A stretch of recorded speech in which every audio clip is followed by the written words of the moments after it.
আগের মিনি ব্লগে তো বলেইছিলাম, এই মিনি ব্লগে বলবো যে কি কি খেলাম নিমন্ত্রণ বাড়ি গিয়ে। তো প্রথমেই দিয়ে দিয়েছিল প্লেট এবং দিয়ে দিল জলের বোতল, তারপর চলে এলো স্যালাড আর সাথে দিল কাসুন্দি।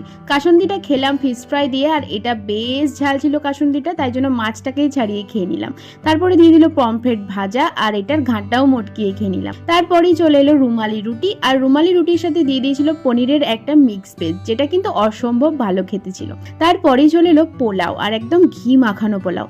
নেক্সট এলো গলদা চিংড়ি ভাপা, আর এটা গলদা চিংড়ি ঠিক নয়, পাগদা চিংড়ি বলতে পারেন। তারপরেই এলো মাটন, আর মাটনের সাথে পোলাওটা আমি একসাথে মাখিয়ে খাবো বলেই রেখে দিয়েছিলাম। উফ, দারুণ স্বাদ। তারপরে এলো চাটনি, আর চাটনির সাথে পাঁপড়ের কম্বিনেশন তো না খেলেই নয়।